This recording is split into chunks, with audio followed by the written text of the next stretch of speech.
परम सत्कारयोग साध संगत जी, वाहिगुरु जी का खालसा, वाहिगुरु जी की फतेह। मैथों पहला मैंबर पार्लीमेंट्स ने तुहाडे सामने अपने विचार रखे। तुहाडे समागम का संबंध और उन्हां दा मजमून थोड़ी जही विथ उत्ते चलिया। ह्यूमन राइट्स की उलंघना हो रही है। मुख समस्या सिखां दी उस दिन तो आरंभ हुई जिस दिन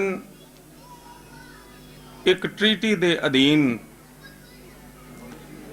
किसे धोखे का शिकार होके ये कौम अपनी सॉवरैनिटी नूं गुआ बैठी। और जिसने भी इस दी सॉवरैनिटी लई यतन किया, असां उस नूं समझण दा किसे भी छिन, किसे भी घड़ी, किसे भी दिन कोई यतन ना किया। जिस शहर विच तुसी आए तुहानू सब कुछ मिलिया, पर इस शहर विचों जाण वालियां नूं जदों पंजाब गए, उन्हां ने तुहाडा अनुमान लगाया। इतिहासकार लिखते ने कि अंग्रेज ने एक खत लिखिया कि जितनी देर इन्हां सिख सरदारां दे सिर घोड़ियां दियां सुंबां हेठ रोले नहीं जांदे, अंग्रेज सरकार शक्तिशाली रूप विच हिंदुस्तान दी हुक्मरान नहीं बन सकती। चमड़ी बदली, बोली बदली, सोच बदली। 1849 का समा जद 1946 विच बदलिया, उस समय फिर एक खत लिखिया गया। मिस्टर दास ने सरदार पटेल्स कॉरस्पोंडेंस विच लिखिया है कि जेड़े लोकां नूं तुसीं वाघे दियां हद्दां टपा के लिआए हो, ये जुरैम पेशा लोक ने। एक गल 1849 विच हुई ते दूसरी 1946 विच हुई। सोच नहीं बदली, चमड़ी बदली। पर एक गल सिखां नूं लैके बैठ गई कि सिखां ने अपनी सोच विचों दूषणबाजी नूं कढण दा कदी यतन ना कीता अते अपने कीते गए गलत निर्णयां नूं कदी समझण ते विचारन लई समा ना कढिया। एक बीबी ने नज़म पढ़ी, उन्हें जिक्र किया तुहाडे इतिहास दा। शाह आलम सानी दे समय सिखां ने दिल्ली उत्ते कब्जा किया। सिख सरदारां विच इसे तरह विचारां दा मतभेद रहा जिस तरह तुहानू आम देश ते देश तो बाहर नजर आउंदा है। समस्या यह सी कि शाह आलम सानी नू हराउण तो पिछों हिंदुस्तान दे उस थड़े उत्ते जिथे कदे तख्ते ताऊस पिया सी, उस उत्ते मुख रूप विच जथेदार बन के कौन बैठे। जद लड़ाई नूं छुपा लिता गया, जथेदारां ने दरबारे खास विच एक समागम करके निर्णय लिया कि असीं तां केवल गुरधामां दी सेवा करन लई दिल्ली आए सां, इस लई वापस अमृतसर नूं परत रहे हां। ये उन्हां दा एक गलत राजनीतिक फैसला सी। ਇਤਿਹਾਸਕਾਰ ਲਿਖਦੇ ਨੇ ਕਿ ਦਿੱਲੀ ਨੂੰ ਲੁੱਟਣ ਵਾਲਿਆਂ ਵਿੱਚ ਸਾਡਾ ਵੀ ਜ਼ਿਕਰ ਬੜੀ ਵਾਰ ਆਉਂਦਾ ਹੈ ਕਿ ਅਸੀਂ ਬੜੀ ਵਾਰ ਦਿੱਲੀ ਲੁੱਟੀ। ਪਰ ਜਦ ਦਿੱਲੀ ਉੱਤੇ ਕਬਜ਼ਾ ਹੋਇਆ, ਹਰੀ ਰਾਮ ਗੁਪਤਾ ਲਿਖਦਾ ਹੈ ਕਿ ਜੇ ਵਿਜ਼ਨ ਤੇ ਵਿਜ਼ਡਮ ਸਿੱਖਾਂ ਵਿੱਚ ਹੁੰਦੀ ਤਾਂ ਸਿੱਖ ਸਾਰੀ ਏਸ਼ੀਆ ਦੇ ਹੁਕਮਰਾਨ ਬਣਦੇ। ਪਰ ਦੂਸ਼ਣਬਾਜ਼ੀ ਦੇ ਸੁਭਾਅ ਨੇ ਸਿੱਖਾਂ ਨੂੰ 150 ਸਾਲ ਤੋਂ ਲਗਾਤਾਰ ਉਸੇ ਸਮੱਸਿਆ ਵਿੱਚ ਘੇਰੀ ਰੱਖਿਆ, ਜਿਹੜੀ ਸਮੱਸਿਆ ਦੇ ਸੰਬੰਧ ਵਿੱਚ ਤੁਸੀਂ ਆਪਣੇ ਮਨ ਦੀ ਸੰਤੁਸ਼ਟਤਾ ਲਈ ਕਦੇ ਕਿਸੇ ਦੇਸ਼ ਵਿੱਚ ਇਕੱਠ ਕਰਦੇ ਹੋ ਤੇ ਕਦੇ ਕਿਸੇ ਹੋਰ ਦੇਸ਼ ਵਿੱਚ ਜਾ ਬੈਠਦੇ ਹੋ। ਕੌਮਾਂ ਦੀ ਸੋਚ ਵਿੱਚ ਅੰਤਰ ਦਾ ਅਨੁਮਾਨ ਲਾਓ ਕਿ ਜਦ ਤੁਸੀਂ ਦੇਸ਼ ਛੱਡਿਆ, ਤੁਹਾਡਾ ਨਿਰਣਾ ਸੀ ਕਿ ਦੇਸ਼ ਤੋਂ ਬਾਹਰ ਜਾਈਏ, ਤਨ ਦੇ ਭੰਡਾਰਾਂ ਦੇ ਮਾਲਕ ਬਣ ਜਾਈਏ। ਸਤਿਗੁਰੂ ਨੇ ਤੁਹਾਡੀ ਗੱਲ ਸੁਣੀ ਔਰ ਤੁਸੀਂ ਬੇਪਨਾਹ ਅਮੀਰ ਬਣੇ ਇਸ ਦੇਸ਼ ਵਿੱਚ ਆ ਕੇ। ਪਰ ਆਪਣੇ ਤੇ ਉਸ ਦੇਸ਼ ਦੇ ਲੋਕਾਂ ਦੇ ਸੁਭਾਅ ਵਿੱਚ ਚਲੇ ਆ ਰਹੇ ਫਰਕ ਨੂੰ ਸਮਝਣ ਦਾ ਯਤਨ ਕਰੋ ਕਿ ਜਦ ਇਹ ਲੋਕ ਇਸ ਦੇਸ਼ ਵਿੱਚੋਂ ਸਮੁੰਦਰ ਵਿੱਚ ਠੇਲ ਕੇ ਆਪਣੀਆਂ ਬੇੜਿਆਂ ਨੂੰ ਹਿੰਦੁਸਤਾਨ ਵੱਲ ਗਏ, ਉੱਥੇ ਹਕੀਮ ਬਣ ਕੇ ਗਏ ਪਰ ਹੁਕਮਰਾਨ ਬਣ ਕੇ ਪਰਤੇ। ਇਹ ਅੰਤਰ ਸੀ ਤੁਹਾਡਾ ਤੇ ਇਸ ਦੇਸ਼ ਦੇ ਲੋਕਾਂ ਦਾ ਕਿ ਕਿਸ ਕਿਸਮ ਦੇ ਨਿਰਣੇ ਲੈ ਕੇ ਕੋਈ ਕੌਮ ਕਿਸੇ ਦੇਸ਼ ਉੱਤੇ ਹੁਕਮਰਾਨ ਬਣਦੀ ਹੈ।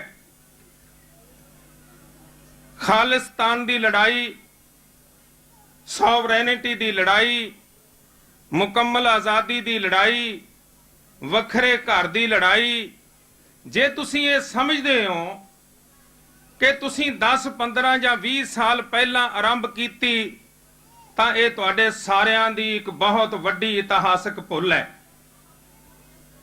ਸ਼੍ਰੋਮਣੀ ਗੁਰਦੁਆਰਾ ਪ੍ਰਬੰਧਕ ਕਮੇਟੀ ਦੇ ਜਨਰਲ ਇਜਲਾਸ ਵਿੱਚ ਮਤਾ ਨੰਬਰ 18 ਦੇ ਅਧੀਨ ਇੱਕ ਪ੍ਰਸਤਾਵ ਸਰਬਸੰਮਤੀ ਨਾਲ ਪਾਸ ਹੋਇਆ ਕਿ ਸਿੱਖ ਅੰਗਰੇਜ਼ ਪਾਸੋਂ ਮੁਕੰਮਲ ਸੁਤੰਤਰਤਾ ਚਾਹੁੰਦੇ ਨੇ ਤੇ ਦੇਸ਼ ਮੰਗਦੇ ਨੇ। ਜੇ ਹਿੰਦੁਸਤਾਨ ਦੀ ਭਾਰੀ ਬਹੁਗਿਣਤੀ ਨੂੰ ਹਿੰਦੁਸਤਾਨ ਮਿਲਦਾ ਹੈ ਤੇ ਕਈ 100 ਸਾਲ ਰਾਜ ਕਰਨ ਵਾਲੇ ਇਸਲਾਮ ਦੇ ਆਸ਼ਕਾਂ ਨੂੰ ਪਾਕਿਸਤਾਨ ਮਿਲਦਾ ਹੈ ਤੇ ਉਹਨਾਂ ਪੱਗਾਂ ਵਾਲਿਆਂ ਨੂੰ ਉਹ ਕੁਝ ਜ਼ਰੂਰ ਮਿਲਣਾ ਚਾਹੁੰਦਾ ਹੈ, ਉਹ ਕੁਝ ਜ਼ਰੂਰ ਮਿਲ ਜਾਣਾ ਚਾਹੀਦਾ ਹੈ ਜਿਸ ਨੂੰ ਦੇਸ਼ ਛੱਡ ਕੇ ਜਾਣ ਵਾਲੇ ਅੰਗਰੇਜ਼ ਨੇ 1849 ਵਿੱਚ ਹਥਿਆ ਲਿੱਤਾ ਸੀ।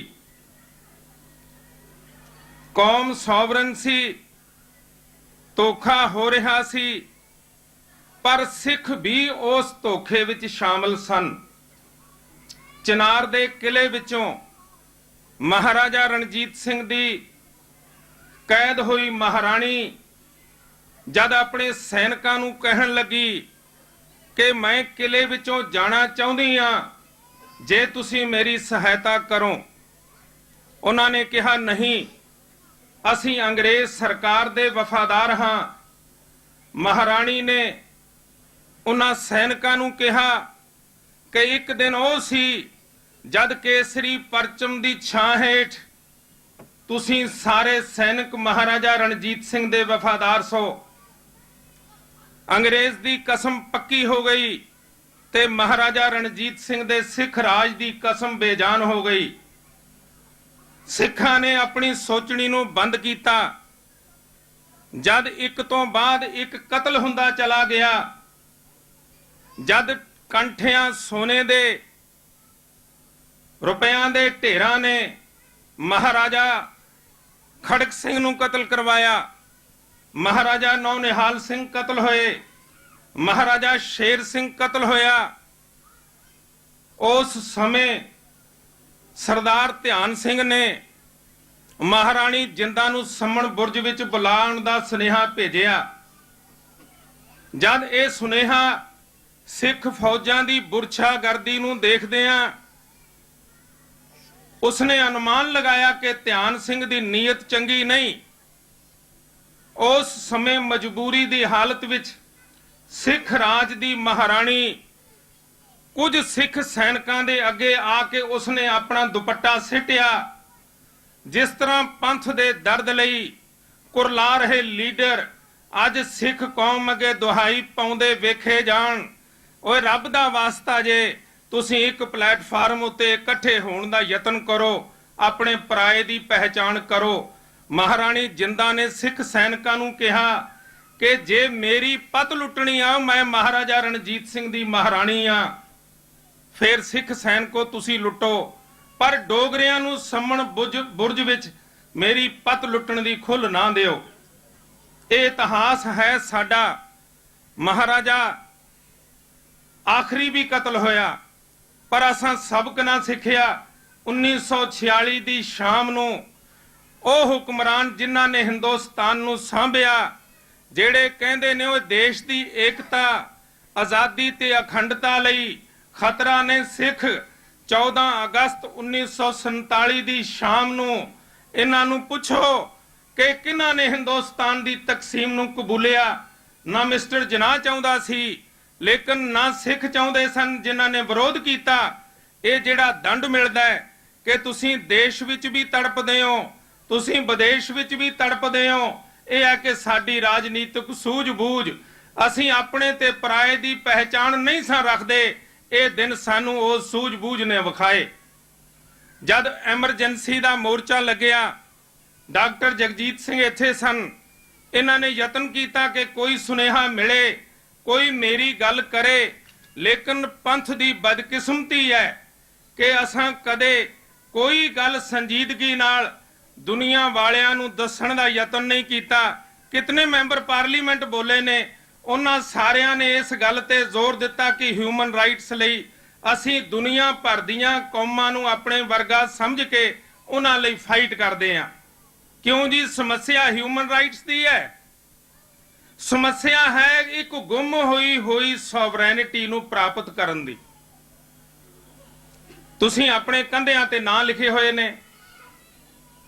ਕੋਈ ਦੇਸ਼ ਮੰਗਣਾ, ਸੁਤੰਤਰਤਾ ਮੰਗਣੀ, ਆਜ਼ਾਦੀ ਮੰਗਣੀ, ਮਾਂ ਦੇ ਗਰਭ ਵਿੱਚੋਂ ਹਨੇਰੇ ਅੰਦਰੋਂ ਬਾਹਰ ਆਉਣ ਵਾਲਾ ਬੱਚਾ ਤੜਪੜਾਉਂਦਾ ਹੈ, ਔਰ ਇੱਕ ਪੰਛੀ ਆਲਣੇ ਵਿੱਚੋਂ ਉੱਡਦਾ ਤੇ ਕੱਖ ਇਕੱਠੇ ਕਰਦਾ ਤੇ ਆਲਣਾ ਬਣਾਉਂਦਾ ਹੈ। ਪਰ ਜਦ ਆਲਣੇ ਬਣਾਉਣ ਵਾਲੇ ਬਜ਼ਾਤੇ ਖੁਦ ਆਲਣਿਆਂ ਨੂੰ ਅੱਗ ਲਾਉਣ ਵਾਲਿਆਂ ਨਾਲ ਰਲ ਜਾਣ ਤੇ ਫਿਰ ਆਲਣੇ ਤੇ ਕੀ ਜੰਗਲਾਂ ਦੇ ਜੰਗਲ ਸੜ ਜਾਂਦੇ ਨੇ। ਜੋ ਕੁਝ ਸਿੱਖਾਂ ਨਾਲ ਵਾਪਰਿਆ ਉਹਦੇ ਵਿੱਚ ਅਸੀਂ ਕਿਤੇ ਕਿਤੇ ਖੁਦ ਵੀ ਸ਼ਾਮਲ ਹੋਏ। माना कि तबाही में कुछ हाथ है दुश्मन का, कुछ चाल क़यामत की, अपने भी तो चलते हैं।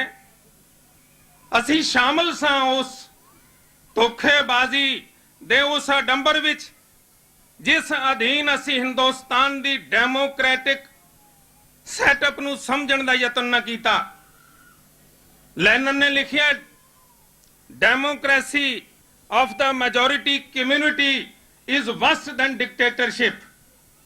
डेमोक्रेसी उस गल दा नाम है जे हिंदुस्तान विच 15-20 करोड़ मुसलमान हुंदे, 15-20 करोड़ असी हुंदे, 15-20 करोड़ हिंदू भरा हुंदे, फिर उत्थे वोटां पैंदियां, राजनीतिक निर्णय हुंदे, मनदे कि देश विच डेमोक्रेसी है।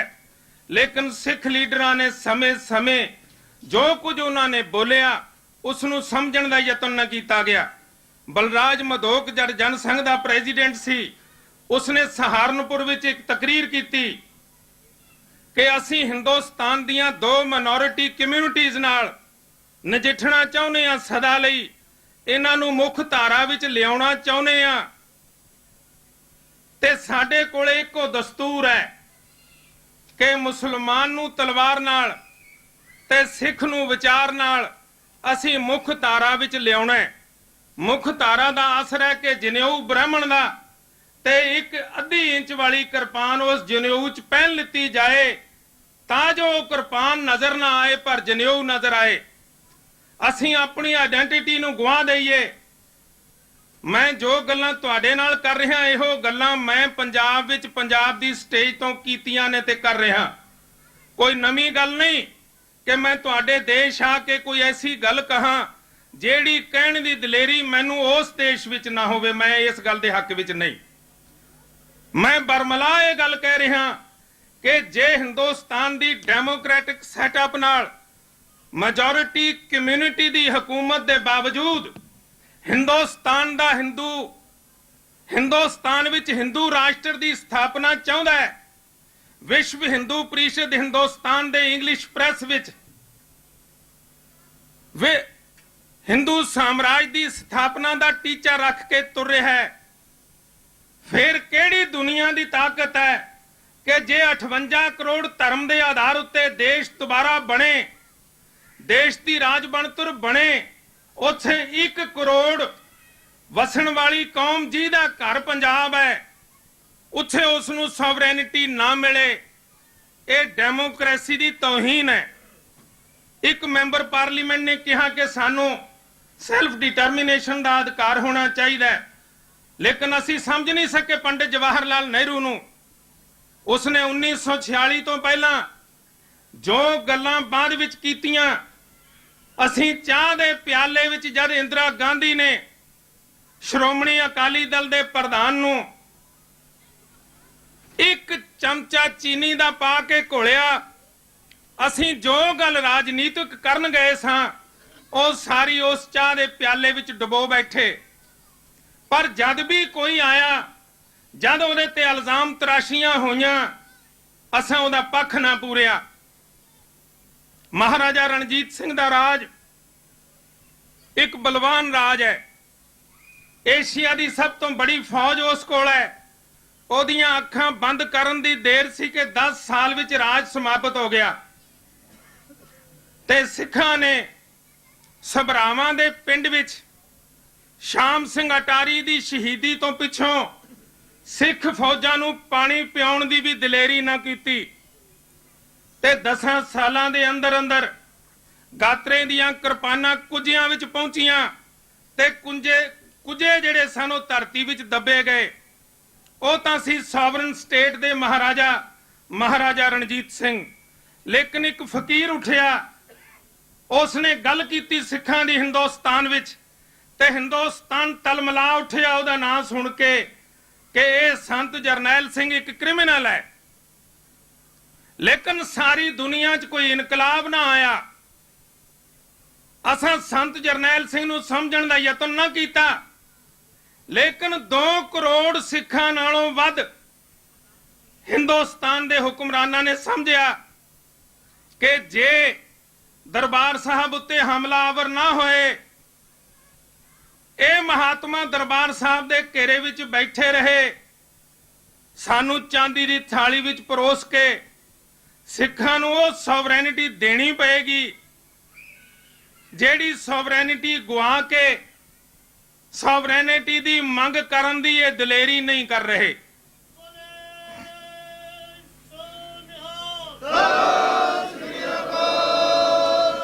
ਅੱਜ ਸਾਡੇ ਸਾਹਮਣੇ नहीं, पर एक बादशाह है, ਉਹਦੇ ਚਲੇ ਜਾਣ ਤੋਂ ਬਾਅਦ 10 ਸਾਲਾਂ ਵਿੱਚ ਰਾਜ ਤੇ ਧਰਮ ਦੋਵੇਂ ਸਮਾਪਤ ਹੁੰਦੇ ਨੇ।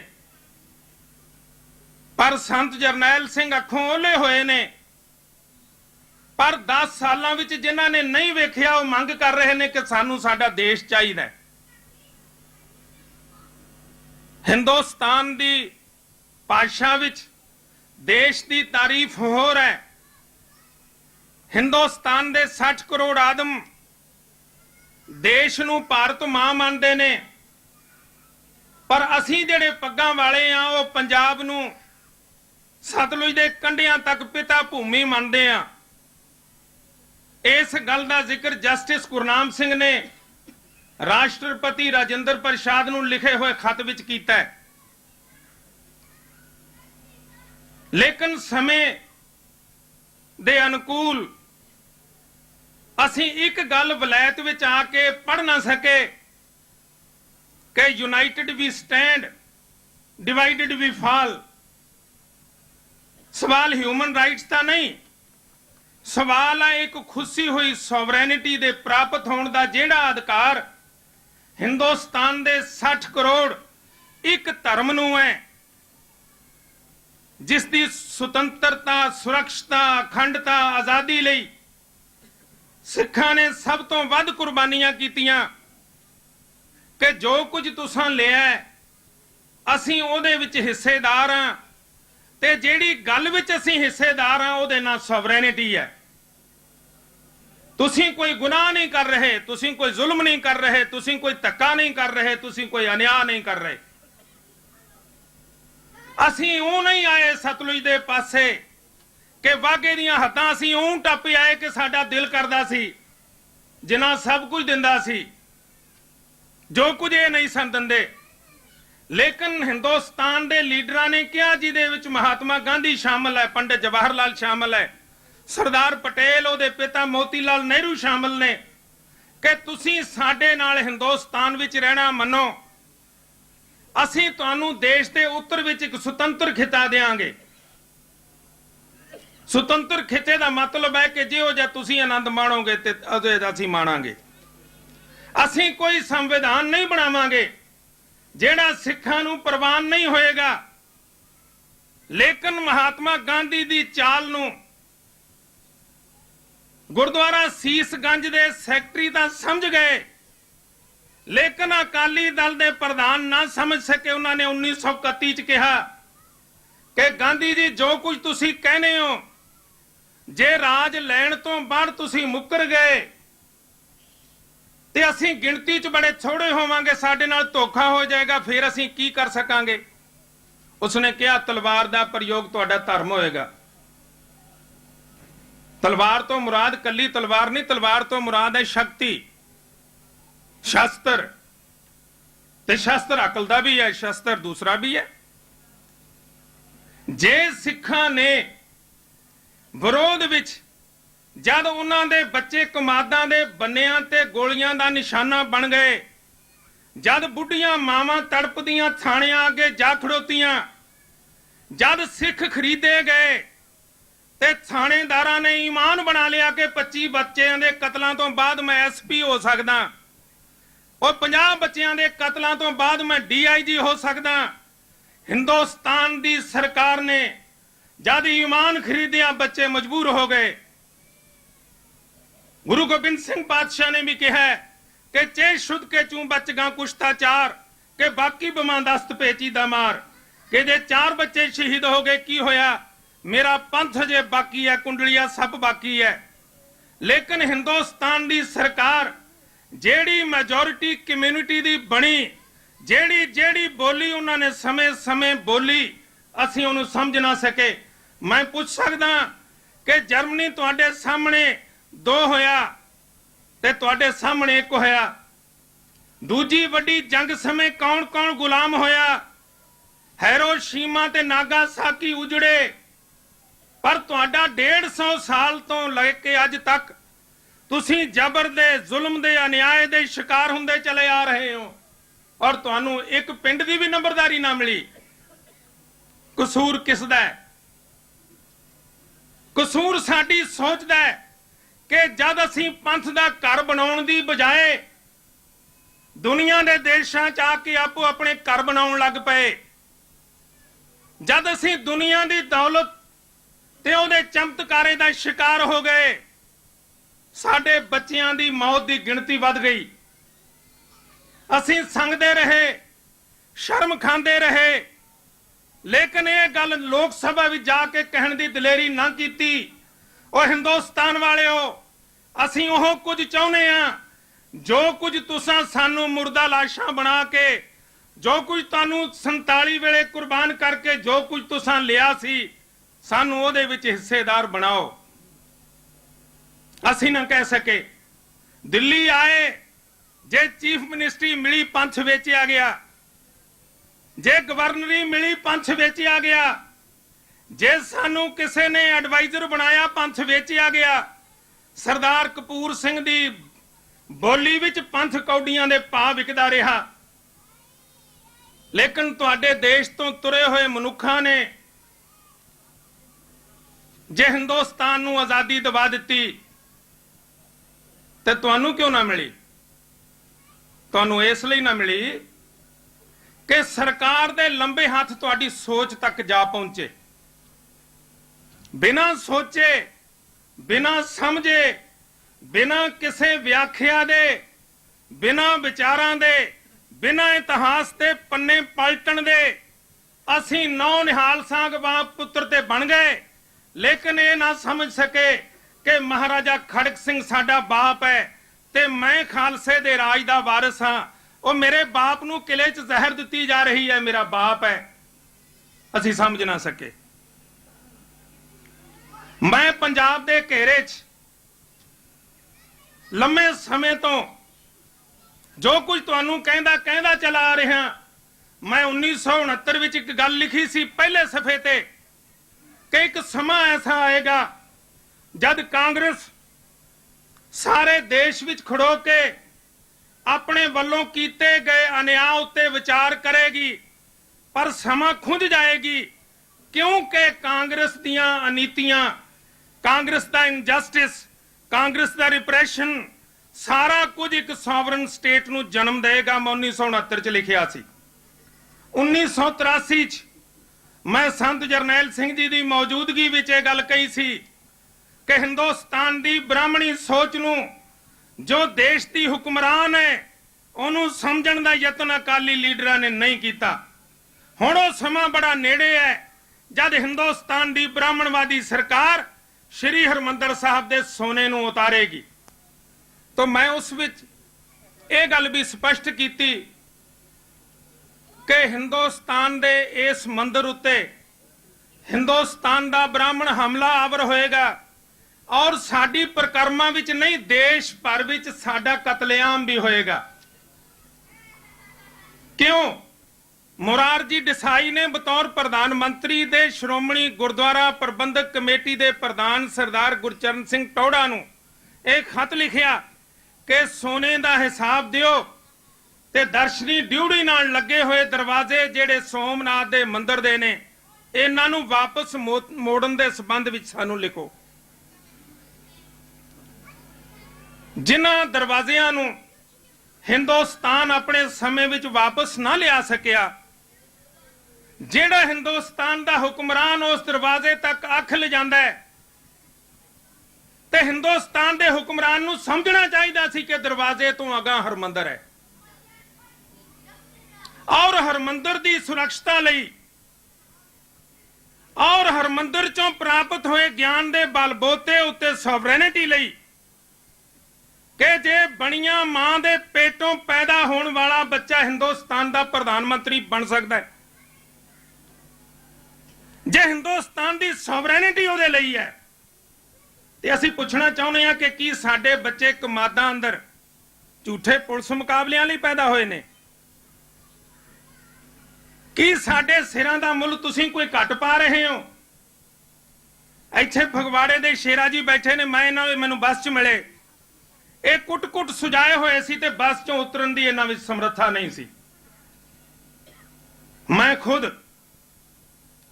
हिंदुस्तान दी संसद भवन नूं उड़ाउण दे दोष विच, हिंदुस्तान दे एयरपोर्ट्स नूं उड़ाउण दे दोष विच 35 दिन दा CBI दा दिल्ली विच रिमांड कटिया, पर मैं तुहाडे कोल नहीं कहंदा। मैं हिंदुस्तान दी उस अदालत विच कहा कि स्टेट दे रिप्रैशन विचों जद भी कोई गल नवीं आउंदी आ, नवां देश आउंदा है। सिखां तो खालिस्तान बने ना बने, पर राजीव गांधी दा रिप्रैशन जिसनूं आउण वाले हर प्रधानमंत्री ने जारी रखना है, इस रिप्रैशन चों सिख सुतंत्र हो जाणगे ते देश का ना खालिस्तान होएगा।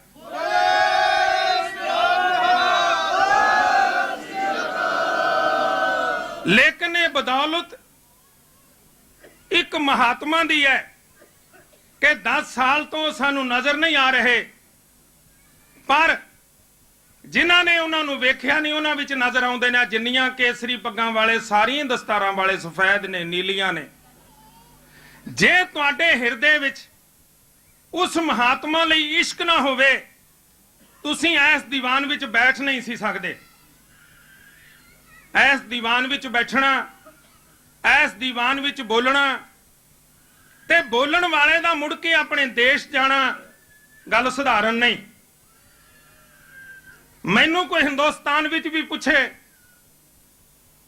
ਤੇ ਮੈਂ ਇਹ ਗੱਲ ਕਹਿਣ ਲਈ ਤਿਆਰ ਹਾਂ। ਮੈਂ 24 ਸਾਲਾਂ ਤੋਂ ਕਹਿੰਦਾ ਚਲਾ ਆਉਣਾ ਕਿ ਜਿਸ ਦਿਨ ਦੇਸ਼ ਵਿੱਚ ਸਿੱਖ ਇੱਕ ਦੂਜੇ ਨੂੰ ਦੋਸ਼ੀ ਗਰਦਾਨਣ ਤੋਂ ਹਟ ਜਾਣਗੇ, ਸਿੱਖਾਂ ਨੂੰ ਸਭ ਕੁਝ ਮਿਲ ਜਾਏਗਾ।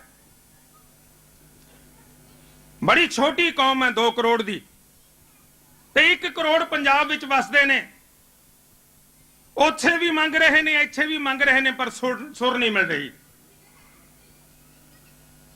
ਬਾਬਾ ਜੋਗਿੰਦਰ ਸਿੰਘ ਜੀ ਨੇ ਇੱਕ ਸਟੇਜ ਤੇ ਕਿਹਾ ਕਿ ਦਿੱਲੀ ਤਖਤ ਪਰ ਬਹੇਗੀ ਆਪ ਗੁਰਾਂ ਕੀ ਫੌਜ, ਪਰ ਉਸ ਬੁੱਢੇ ਬਜ਼ੁਰਗ ਨੇ ਆਪਣੇ ਪੁੱਤਰ ਕੋਲ ਦੀ ਜਦ ਉਹਦੀ ਚਿਖਾ ਨੂੰ ਅੱਗ ਲੱਗੀ, ਉਹਨੇ ਤੁਰਨ ਵੇਲੇ ਕਿਹਾ ਕਿ ਸੰਸਾਰ ਮੈਨੂੰ ਇਹ ਨਾ ਕਹਿ ਦੇਵੇ ਕਿ ਸੰਤ ਜਰਨੈਲ ਸਿੰਘ ਦਾ ਪਿਤਾ ਆਪਣੇ ਵੱਡੇ ਮੁੰਡੇ ਦੇ ਕਤਲ ਕੀਤੇ ਜਾਣ ਉੱਤੇ ਅੱਖਾਂ ਵਿੱਚ ਆਂਸੂ ਲਿਆ ਕੇ ਖੜਾ ਹੋਇਆ ਸੀ। ਦੋਸ਼ ਬੜੇ ਆਸਾਨ ਨੇ ਲਾਉਣੇ। ਦੋਸ਼ ਲੱਗਿਆ ਗੁਰੂ 6ਵੇਂ ਪਾਤਸ਼ਾਹ ਤੇ, ਜਹਾਂਗੀਰ ਦੀ ਨੌਕਰੀ ਕਰ ਲਿੱਤੀ। ਕੋਈ ਇਤਿਹਾਸ ਦਾ ਪੰਨਾ ਐਸਾ ਨਹੀਂ ਜਦ ਅਸੀਂ ਆਪਣਿਆਂ ਉੱਤੇ ਦੋਸ਼ ਲਾਉਣ ਤੋਂ ਕਦੀ ਸੰਕੋਚ ਕਰਨ ਦਾ ਯਤਨ ਕੀਤਾ ਹੋਵੇ। ਮੈਂ ਇੱਥੇ ਨਹੀਂ ਸਾਂ ਆ ਸਕਦਾ। ਮੈਂ ਹਿੰਦੁਸਤਾਨ ਦੇ ਰਾਸ਼ਟਰਪਤੀ ਨੂੰ ਲਿਖਿਆ ਕਿ ਜੇ ਮੈਨੂੰ ਪਾਸਪੋਰਟ ਨਹੀਂ ਮਿਲ ਸਕਦਾ, I will surrender the citizenship of this country to before you। मैं हिंदुस्तान की नागरिकता सरेंडर कर दियांगा। पासपोर्ट मेरा राइट है। जिन्नी देर मैं इस देश विच जिउना, जे मैनू पासपोर्ट नहीं मिलता मैं देश का शहरी नहीं। जे मैं ये गल ना कहता मैनू पासपोर्ट नहीं सी मिलता।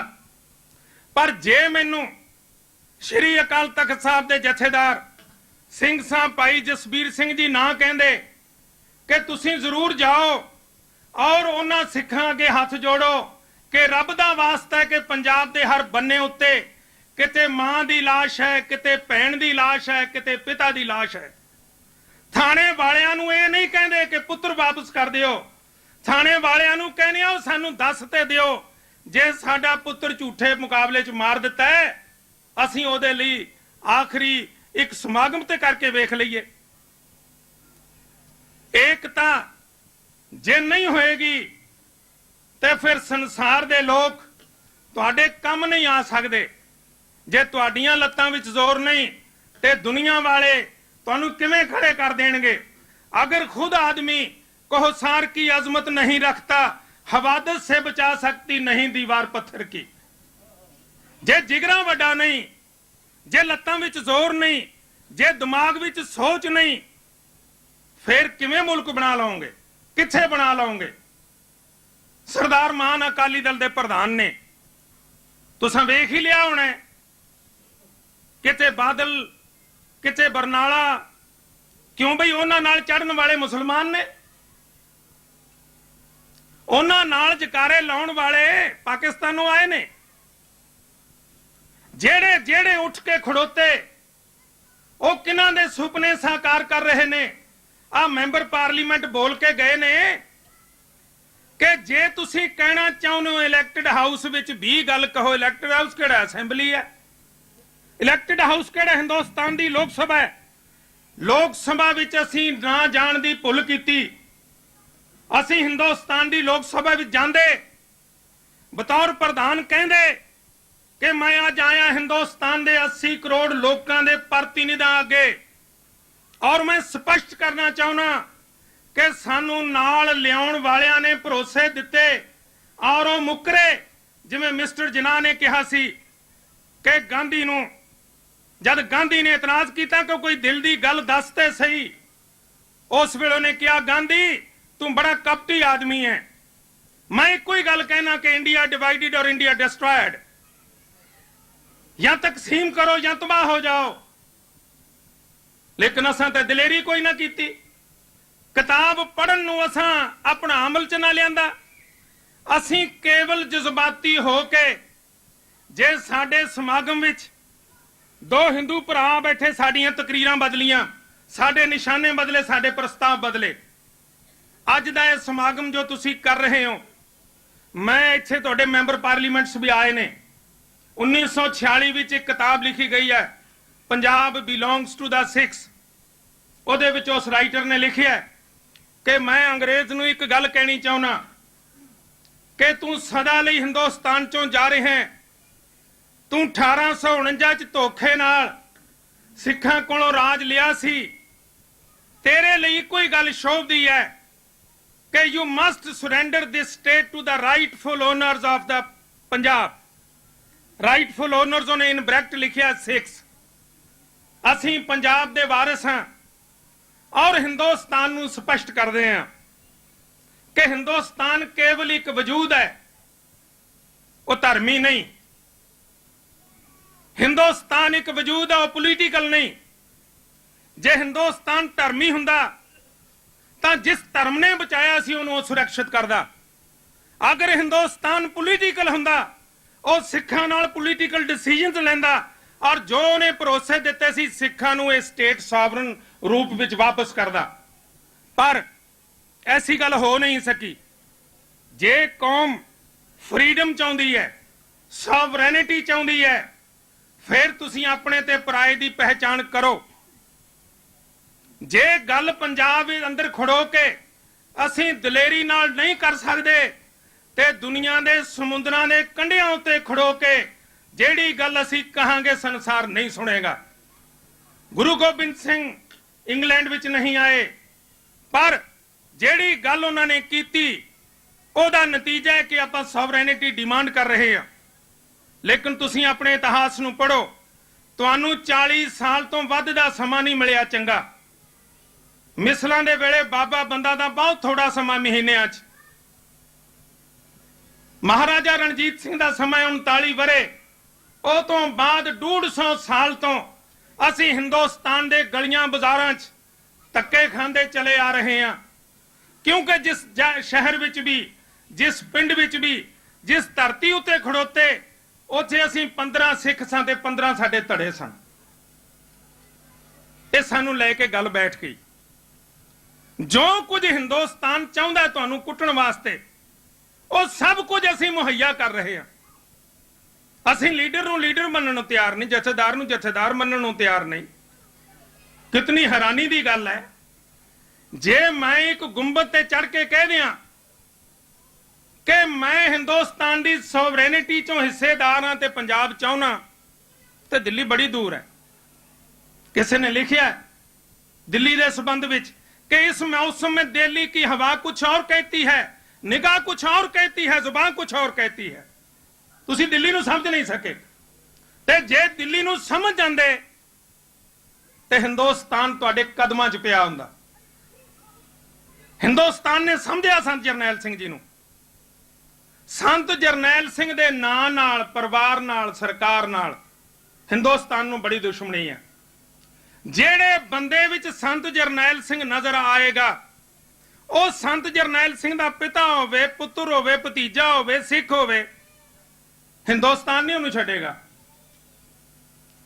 ਤੇ ਹਿੰਦੁਸਤਾਨ ਨੂੰ ਅਸੀਂ ਸਮਝ ਨਾ ਸਕੇ, ਨਤੀਜਾ ਕੀ ਨਿਕਲਿਆ ਕਿ ਅਸੀਂ ਯੂਪੀ ਦੇ ਭਈਆਂ ਨੂੰ ਜਿੰਨੀਆਂ ਪਤੀਲੀਆਂ ਉਹਨੇ ਚੁੱਲ੍ਹੇ।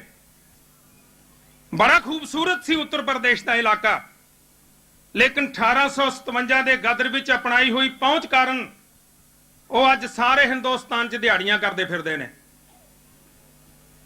ਸਿੱਖਾਂ ਦਾ ਸਮਾਂ ਆਉਣ ਵਾਲਾ ਚੰਗਾ ਨਹੀਂ, ਔਰ ਸੁਤੰਤਰਤਾ ਦਾ ਮੁੱਲ ਪ੍ਰਸਤਾਵ ਨਹੀਂ ਹੋਇਆ ਕਰਦੇ।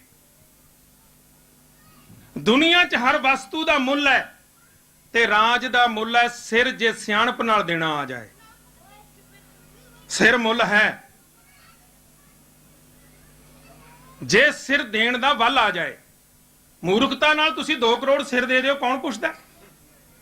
ਹਿੰਦੁਸਤਾਨ ਦੀ ਸਰਕਾਰ ਨੂੰ ਪੰਜਾਬ ਕਬਜ਼ੇ ਵਿੱਚ ਰੱਖਣ ਲਈ ਜੇ 60 ਲੱਖ ਸਿੱਖ 40 ਲੱਖ ਹਿੰਦੂ ਮਰਵਾਉਣੇ ਪੈਣ, ਉਹਨਾਂ ਨੂੰ ਸੌਦਾ ਕੋਈ ਮਹਿੰਗਾ ਨਹੀਂ। ਇੰਨੀ ਦੁਨੀਆ ਉੱਥੇ ਭੁੱਖ ਦੇ ਮਾਰੇ ਮਰ ਰਹੀ ਹੈ, 20 ਲੱਖ ਹੋਰ ਮਰ ਜਾਏਗਾ ਤਾਂ ਕੀ ਹੈ। ਅਸੀਂ ਗਲਤ ਗੱਲਾਂ ਹਿੰਦੁਸਤਾਨ 'ਚ ਕਰਦੇ ਰਹੇ, ਪੋਲੀਟੀਕਲੀ ਕੋਈ ਗੱਲ ਨਹੀਂ ਕੀਤੀ। ਅਸੀਂ ਹਿੰਦੁਸਤਾਨ ਲਈ ਜੀ ਅੰਨ ਪੈਦਾ ਕਰਦੇ ਹਾਂ, ਕਰੀ ਜਾਓ। ਅਸੀਂ ਹਿੰਦੁਸਤਾਨ ਦੀ ਰਾਖੀ ਕਰਦੇ ਹਾਂ, ਆਪਾਂ ਘਰਾਂ ਚੌਕੀਦਾਰ ਰੱਖਦੇ ਹਾਂ, ਤੇ ਕਰੀ ਚੱਲੋ। ਪਰ ਜੋ ਚੀਜ਼ ਮੰਗਣੀ ਚਾਹੀਦੀ ਸੀ ਅਸੀਂ ਉਹਨੂੰ ਵਲ ਫੇਰ ਪਾ ਕੇ ਮੰਗਿਆ। ਪਰ ਅਜੇ ਤੱਕ ਇੱਕ ਸੋਚ ਚੱਲ ਰਹੀ ਹੈ ਹਿੰਦੁਸਤਾਨ 'ਚ। ਹਿੰਦੁਸਤਾਨ ਦੇ ਪ੍ਰਧਾਨ ਮੰਤਰੀ ਪੰਡਿਤ ਜਵਾਹਰ ਲਾਲ ਕਾਂਗਰਸੀ, ਹਿੰਦੁਸਤਾਨ ਦੀ ਪ੍ਰਧਾਨ ਮੰਤਰੀ ਇੰਦਰਾ ਗਾਂਧੀ ਕਾਂਗਰਸੀ, ਲਾਲ ਬਹਾਦਰ ਸ਼ਾਸਤਰੀ ਕਾਂਗਰਸੀ, ਮੁਰਾਰਜੀ ਦੇਸਾਈ ਕਾਂਗਰਸੀ, ਸ਼੍ਰੀ ਚੰਦਰ ਸ਼ੇਖਰ ਵੀ ਕਾਂਗਰਸੀ ਨੇ। ਕੀ ਹੋਇਆ ਜੇ ਉਹਨਾਂ ਦੇ ਦਿਲ 'ਚ ਥੋੜਾ ਜਿਹਾ ਆਪਣੇ ਲਈ ਥਾਂ ਹੈ? ਹਨ ਕਾਂਗਰਸੀ। ਜੇ ਜਨਤਾ ਪਾਰਟੀ ਦੀ ਸਰਕਾਰ ਨਾ ਬਣੇ ਤੇ ਭਾਰਤੀ ਜਨਤਾ ਪਾਰਟੀ ਦੀ ਸਰਕਾਰ ਬਣ ਜਾਏ ਤੇ ਫਿਰ ਇੱਕ ਗੱਲ ਦਾ ਪੱਕਾ ਯਕੀਨ ਸਮਝਿਓ ਕਿ ਫਿਰ ਜੱਗੋਂ 13ਵੀਂ ਹੋਏਗੀ ਪੰਜਾਬ ਵਿੱਚ। ਕਾਂਗਰਸ ਤਾਂ ਬਣ ਜਾਏ, ਬੜੀ ਜ਼ਾਲਮ ਸਰਕਾਰ ਬਣੇਗੀ। ਇਸ ਲਈ ਜ਼ਰੂਰੀ ਹੈ ਕਿ ਅਸੀਂ ਉਹਨਾਂ ਦੀ ਹੁਕਮਰਾਨ ਸੋਚ ਨੂੰ ਸਮਝਣ ਦਾ ਯਤਨ ਕਰੀਏ, ਆਪਣਿਆਂ ਨੂੰ ਆਪਣੇ, ਪਰਾਇਆਂ ਨੂੰ ਪਰਾਏ ਮੰਨੀਏ। ਜਦ ਅਸੀਂ ਸਮਝਣ ਦਾ ਯਤਨ ਨਹੀਂ ਕਰਦੇ ਤੇ ਫਿਰ ਸਤਿਗੁਰੂ ਦੇ ਖੈਮੇ ਤੱਕ ਵੀ ਕੋਈ ਖੰਜਰ ਮਾਰਨ ਵਾਲਾ ਪਹੁੰਚ ਜਾਂਦਾ ਹੈ। ਸਮਝਣ ਦਾ ਯਤਨ ਕਰੋ ਇਤਿਹਾਸ ਨੂੰ। ਜੇ ਹੁਕਮਰਾਨ ਬਣਨਾ ਚਾਹੁੰਦੇ ਹੋ ਤੇ ਇੱਕ ਧੱਕੇ ਨਾਲ ਨਹੀਂ ਬਣ ਸਕੋਗੇ, ਸਿਰ ਜ਼ਰੂਰ ਦੇਣੇ ਪੈਂਦੇ ਨੇ। ਹਿੰਦੁਸਤਾਨ ਦਾ ਹਿੰਦੂ ਭਰਾ ਸ਼ਾਤਰ ਸੀ, ਲਾਲਾ ਹਰਦਿਆਲ ਐਮਏ ਆਏ, ਤੁਸੀਂ ਕਾਮਾ ਗਾਟਾ ਮਾਰੂ ਜਹਾਜ਼ ਤੇ ਮਾਰ ਜਥਿਆਂ ਦੇ ਜਥੇ ਲੈ ਕੇ ਤੁਰੇ ਰਹੇ। ਪਰ ਮੈਂ ਤੁਹਾਨੂੰ ਇੱਕੋ ਹੀ ਗੱਲ ਪੁੱਛਣੀ ਚਾਹੁੰਦਾ ਕਿ ਵਿਦੇਸ਼ਾਂ ਚੋਂ ਜਥੇ ਤੋਰਨ ਵਾਲਾ ਕੋਈ ਹਿੰਦੂ ਨੀਤੀਵਾਨ ਹਿੰਦੁਸਤਾਨ ਦੀ ਫਾਂਸੀ ਤੇ ਲਟਕਿਆ? ਕੋਈ ਇੱਕ ਦੱਸ ਦਿਓ। ਕੋਈ ਨਹੀਂ ਲਟਕਿਆ। ਉਹਨੇ ਭਾਣ ਲੈ ਕੇ ਲਟਕਣ ਵਾਲੇ ਆ ਨੇ। ਮੈਂ ਤੁਹਾਨੂੰ ਇਹ ਨਹੀਂ ਕਹਿਣਾ ਜਥੇ ਲੈ ਕੇ ਤੁਰਿਓ, ਤੇ ਨਾ ਮੈਂ ਪੌਂਡ ਤੇ ਨਾ ਮੈਂ ਤੁਹਾਡੇ ਕੋਲੋਂ ਕੋਈ ਸਿੱਕੇ ਇਕੱਠੇ ਕਰਨ ਆਇਆ। ਪਰ ਮੈਂ ਤੁਹਾਡੇ ਵਿਚਾਰਾਂ ਵਿੱਚ ਇੱਕ ਉਹ ਗੱਲ ਕਹਿਣ ਲਈ ਜ਼ਰੂਰ ਆਇਆ ਕਿ ਜੇ ਤੁਸੀਂ ਇਸੇ ਤਰ੍ਹਾਂ ਹੀ ਆਪੋ ਆਪਣੇ ਕੰਮ ਕਰਦੇ ਰਹੇ, ਆਪੋ ਆਪਣੇ ਨਾਅਰੇ ਦਿੰਦੇ ਰਹੇ, ਫਿਰ ਗੁਰੂ ਗੋਬਿੰਦ ਸਿੰਘ ਦੀ ਵਿਚਾਰਧਾਰਾ ਦੇ ਕਾਤਲ ਤੇ ਸੰਤ ਜਰਨੈਲ ਸਿੰਘ ਦੇ ਦੁਸ਼ਮਣ ਬਣਾਂਗੇ ਆਪਾਂ। ਇਹ ਗੱਲ ਬੜੀ ਸਾਫ਼ ਹੈ, ਬੜੀ ਸਪਸ਼ਟ ਹੈ। ਉਹ ਪਿਤਾ ਕਤਲ ਹੋ ਜਾਂਦਾ ਹੈ ਜਿਹਦਾ ਇੱਕ ਪੁੱਤ ਉੱਠ ਕੇ ਦੁਸ਼ਮਣਾਂ ਦੇ ਨਾਲ ਜਾ ਰਲੇ। ਮਹਾਰਾਜਾ ਰਣਜੀਤ ਸਿੰਘ ਦਾ ਰਾਜ ਕਿਉਂ ਗਿਆ? ਕਿਉਂਕਿ ਉਹ ਡੋਗਰਿਆਂ ਦੇ ਹੱਥ ਚੜੇ। ਇਸ ਲਈ ਅੰਤ ਵਿੱਚ ਮੈਂ ਤੁਹਾਡਾ ਬਹੁਤ ਰਿਣੀ ਹਾਂ, ਔਰ ਮੈਂ ਇੱਕੋ ਹੀ ਗੱਲ ਚਾਹੁੰਦਾ ਕਿ ਦੋਸ਼ਾਂ ਦੀ ਦੁਨੀਆ ਚੋਂ ਮੁਕਤ ਹੋਣ ਦਾ ਯਤਨ ਕਰੋ। ਦੋਸ਼ਾਂ ਦੇ ਦੇਸ਼ ਵਿੱਚੋਂ ਉੱਠੇ ਤੇ ਦੋਸ਼ਾਂ ਦੀ ਨਵੀਂ ਦੁਨੀਆ ਵਸਾ ਲਈ। ਜਿਤਨੀ ਦੇਰ ਦੇਸ਼ਾਂ ਦੇ ਅੰਬਾਰ, ਦੂਸ਼ਣਾਂ ਦੇ ਅੰਬਾਰ ਤੁਹਾਡੇ ਪੈਰਾਂ ਹੇਠ ਨਹੀਂ ਖਤਮ ਹੋਣਗੇ, ਸੁਤੰਤਰਤਾ ਤੁਹਾਡੇ ਘਰ ਦੀ ਦਹਲੀਜ਼ ਤੱਕ ਨਹੀਂ ਪਹੁੰਚੇਗੀ। ਅੰਤ ਵਿੱਚ ਮੈਂ ਆਪ ਸਾਰਿਆਂ ਦਾ ਰਿਣੀ ਹਾਂ ਸਵਾਸ ਕਿ ਤੁਸੀਂ ਮੇਰੇ ਵਿਚਾਰ ਸੁਣੇ। ਸਮਾਂ ਬੜਾ ਥੋੜਾ ਹੈ, ਸਮੱਸਿਆ ਬੜੀ ਲੰਮੀ ਹੈ। ਮੈਂ ਆਪ ਜੀ ਨੂੰ ਦੋਵੇਂ ਹੱਥ ਜੋੜ ਕੇ ਸੰਤ ਜਰਨੈਲ ਸਿੰਘ ਜੀ ਦੇ ਪੂਜਨਿਕ ਪਿਤਾ ਬਾਬਾ ਜੋਗਿੰਦਰ ਸਿੰਘ ਜੀ, ਸ਼੍ਰੀ ਅਕਾਲ ਤਖਤ ਸਾਹਿਬ ਦੇ ਜਥੇਦਾਰ ਸਿੰਘ ਸਾਹਿਬ ਭਾਈ ਜਸਬੀਰ ਸਿੰਘ ਜੀ, ਉਹ ਪੁਰਸ਼ ਕੁਛ ਨਹੀਂ ਲੈ ਕੇ ਗਿਆ, ਲੇਕਿਨ ਉਸ ਨੇ ਕੁਦਮ ਕੀਤਾ ਕਿ ਮੈਂ ਤੁਹਾਡੇ ਤੱਕ ਪਹੁੰਚਾਂ। ਮੈਂ ਕਦੇ ਕੈਦ ਨੂੰ ਆਪਣੀ ਆਤਮਾ ਤੇ ਬੋਝ ਨਹੀਂ ਮੰਨਿਆ। ਮੈਂ ਆਪਣੇ ਬੱਚੇ ਤੇ ਜ਼ੁਲਮ ਹੁੰਦਾ ਆਪ ਵੇਖਿਆ। ਸਰਕਾਰ ਦੀ ਮਨਸ਼ਾ ਸੀ ਕਿ ਮੈਂ ਲਿਖਣਾ ਵੀ ਛੱਡਾਂ ਤੇ ਬੋਲਣਾ ਵੀ ਛੱਡਾਂ, ਪਰ ਮੈਨੂੰ ਤੁਹਾਡੇ ਦੇਸ਼ ਵਿੱਚ ਗੁਰੂ ਕਲਗੀਧਰ ਪਾਤਸ਼ਾਹ ਨੇ ਮਿਹਰ ਕੀਤੀ, ਕਿਰਪਾ ਕੀਤੀ, ਬਖਸ਼ਿਸ਼ ਕੀਤੀ ਕਿ ਇੱਕ ਐਸੇ ਦੇਸ਼ ਵਿੱਚ ਲਿਆਂਦਾ ਹੈ ਜਿੱਥੋਂ ਦੀ ਹਰ ਇੱਟ ਸਾਨੂੰ ਇਤਿਹਾਸ ਦਾ ਕੋਈ ਨਵੀਂ ਸੇਧ ਦੇ ਸਕਦੀ ਹੈ, ਸਬਕ ਪੜ੍ਹਾ ਸਕਦੀ ਹੈ। ਉਹਨਾਂ ਸਾਰਿਆਂ ਵੱਲੋਂ ਆਪ ਨੂੰ ਫਤਿਹ ਬੁਲਾਉਣਾ। ਵਾਹਿਗੁਰੂ ਜੀ ਕਾ ਖਾਲਸਾ, ਵਾਹਿਗੁਰੂ ਜੀ ਕੀ ਫਤਿਹ।